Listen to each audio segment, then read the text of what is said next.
Hi, welcome to Rekha's kitchen.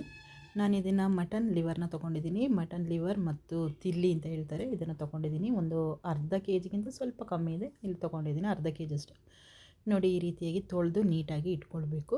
ಇಲ್ಲಿಗೆ ಬೇಕಾಗಿರುವಂಥ ingredients: ಶುಂಠಿ, ಈರುಳ್ಳಿ, ಟೊಮೆಟೊ, ಚಕ್ಕೆ ಲವಂಗ, ಹಸಿಮೆಣಸು, ಬೆಳ್ಳುಳ್ಳಿ ಹಾಗೂ ಅರಿಶಿನ ಹುಡಿ, ಸೋಂಪು, ಜೀರಿಗೆ, ಧನಿಯಾ ಪುಡಿ ಮತ್ತು ಕಾಳು ಮೆಣಸಿನ ಪುಡಿ. ಅದೇ ರೀತಿಯಾಗಿ ರುಚಿಗೆ ತಕ್ಕಷ್ಟು ಉಪ್ಪು ಮತ್ತು ಎಣ್ಣೆ. ಇದಿಷ್ಟಿದ್ದರೆ ನಮಗೆ ಲಿವರ್ ಫ್ರೈ ರೆಡಿ. ಈಗ ಬನ್ನಿ ಮಾಡೋದು ಹೇಗೆ ಅಂತ ನೋಡ್ಕೊಂಡು ಬರೋಣ.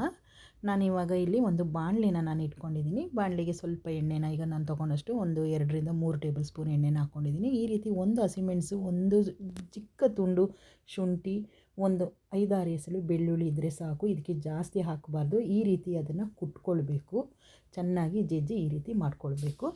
ಈಗ ನಾನು ಬಾಣಲಿಗೆ ಮೊದಲಿಗೆ ಈರುಳ್ಳಿಯನ್ನು ಹಾಕ್ಕೊಳ್ತಾ ಇದ್ದೀನಿ. ಇಲ್ಲಿ ಇದು ಚಕ್ಕೆ ಲವಂಗ, ಒಂದು ಚಕ್ಕೆ ಮತ್ತು ಒಂದು ಲವಂಗನ ನಾನು ಹಾಕ್ಕೊಳ್ತಾ ಇದ್ದೀನಿ. ಅದೇ ರೀತಿಯಾಗಿ ಒಂದು ಈರುಳ್ಳಿಯನ್ನು ನಾನು ಹಾಕ್ಕೊಳ್ತಾ ಇದ್ದೀನಿ. ಒಂದೇ ಒಂದು ಈರುಳ್ಳಿ ಸಾಕು. ಅರ್ಧ ಕೆ ಜಿಗೆ ಒಂದು ಈರುಳ್ಳಿ ಸಾಕಾಗ್ತದೆ. ಅದರಿಂದ ನಾವು ಚಕ್ಕೆ ಲವಂಗ ಇದನ್ನೆಲ್ಲ ನಾವು ಜಾಸ್ತಿ ಹಾಕಬಾರ್ದು. ಯಾಕೆಂದರೆ ಗರಂ ಮಸಾಲೆ ವಾಸನೆ ತುಂಬಾ ಬರೋದ್ರಿಂದ ಸ್ಪೈಸಿಯಾಗಿ ತಿನ್ನಲಿಕ್ಕೆ ಆಗೋದಿಲ್ಲ.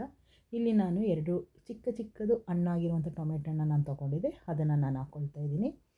ಈಗ ಸೋಂಪು ಮತ್ತು ಜೀರಿಗೆನ ಹಾಕ್ಕೊಳ್ತಾ ಇದ್ದೀನಿ. ಸೋಂಪು ಜೀರಿಗೆ 2 ಕೂಡ ಸ್ವಲ್ಪ ಹಾಕ್ಕೊಂಡ್ರೆ ಸಾಕು. ಅದು ಟೇಸ್ಟಿಗೆ ತುಂಬಾ ಬೇಡ. ಒಂದು 1/4 ಟೀ ಸ್ಪೂನಿಗಿಂತಲೂ ಕಮ್ಮಿ ಇದ್ದರೆ ಇನ್ನೂ ಒಳ್ಳೆಯದು.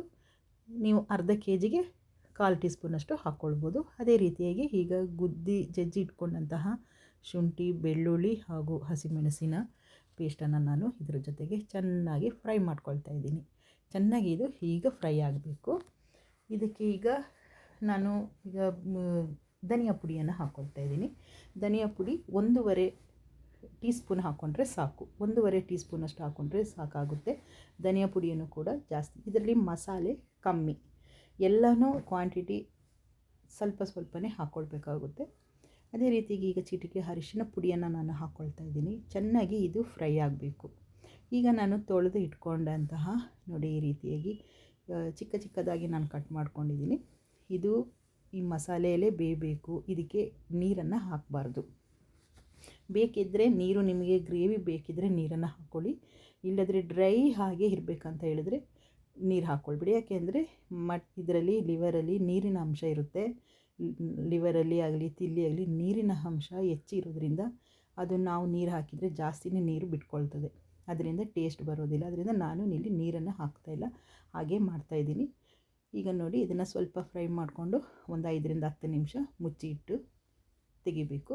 ಈಗ ನೋಡಿ, ಈಗ ಇದೆಲ್ಲ ಇವಾಗ ಫ್ರೈ ಆಗ್ತಾಯಿದೆ. ಇನ್ನೊಮ್ಮೆ ಕೈ ಆಡಿಸಿ ಚೆನ್ನಾಗಿ ಇದಕ್ಕೆ ನಾನೀಗ ಪುನಃ ಲಿಡ್ಡಿಂದ ಮುಚ್ಚಿ ಇಡ್ತೀನಿ. ಈಗ ನೋಡಿ, ಇದಾಗಿದೆ. ನೋಡಿ, ನಾನು ನೀರು ಹಾಕಲಿಲ್ಲ, ಅದಾಗೆ ನೀರು ಬಿಡ್ತದೆ. ಯಾಕೆಂತ ಹೇಳಿದರೆ ಟೊಮೆಟೊ ನೀರು ಬಿಟ್ಟುಕೊಳ್ತದೆ, ಚೆನ್ನಾಗಿ ಬೇಯ್ತದೆ. ಟೊಮೆಟೊ ಅದರಲ್ಲಿ ಕಾಣ್ತಾನೇ ಇಲ್ಲ. ನೋಡಿ, ಆ ಥರ ಬೇಯಬೇಕು ಟೊಮೆಟೊ ಹಾಗೆ ಸಿಗಬಾರ್ದು.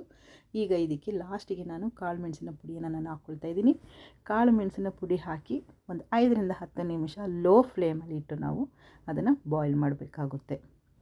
ಇದು ತುಂಬಾ ಟೇಸ್ಟಿಯಾಗಿರುತ್ತೆ. ಇದಕ್ಕೆ ರುಚಿಗೆ ತಕ್ಕಷ್ಟು ಉಪ್ಪನ್ನು ಹಾಕ್ಕೊಳ್ಬೇಕು. ನಾನು ಮೊದಲು ಉಪ್ಪು ಹಾಕ್ಕೊಳ್ಳಿಲ್ಲ, ಯಾಕೆಂದರೆ ಅದು ಉಪ್ಪು ಹಾಕಿದರೆ ಬೇಯೋದಿಲ್ಲ ಅಂತ. ನಾನು ಈಗ ಇದು ಲಾಸ್ಟಿಗೆ ಕಾಳು ಮೆಣಸಿನ ಪುಡಿ ಹಾಕಿದಾಗ ನಾನು ಉಪ್ಪನ್ನು ಹಾಕ್ಕೊಂಡು 5-10 ನಿಮಿಷ, ಮಿನಿಮಮ್ 10 ನಿಮಿಷ ಆದರೂ ಇದನ್ನು ಲಿಡ್ಡನ್ನು ಕ್ಲೋಸ್ ಮಾಡಿ ಮುಚ್ಚಿ ಇಟ್ಟು ಬೇಯಿಸಬೇಕಾಗುತ್ತೆ. ನೋಡಿ, ಈಗ ಇದು ಆಗಿದೆ.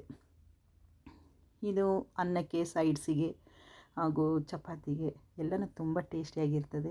ಇದಕ್ಕೆ ಲಾಸ್ಟಿಗೆ ನಾನು ಸರ್ವಿಂಗ್ ಬೌಲಿಗೆ ಹಾಕುವಾಗ ಇದಕ್ಕೆ ಕೊತ್ತಂಬರಿ ಸೊಪ್ಪನ್ನು ಹಾಕಿ ನಾನು ಹಾಕಿದ್ದೀನಿ. ಇದು ತುಂಬಾ ಟೇಸ್ಟು. ನೀವು ಕೂಡ ಮನೆಯಲ್ಲಿ ಒಮ್ಮೆ ಈ ರೀತಿಯಾಗಿ ಇದೊಂದು ಫ್ರೈ ಮಾಡಿ ನೋಡಿ, ಟೇಸ್ಟಾಗಿರ್ತದೆ. ನಿಮಗಿಷ್ಟ ಆದಲ್ಲಿ ಶೇರ್ ಮಾಡಿ, ಲೈಕ್ ಮಾಡಿ, ಸಬ್ಸ್ಕ್ರೈಬ್ ಮಾಡಿ.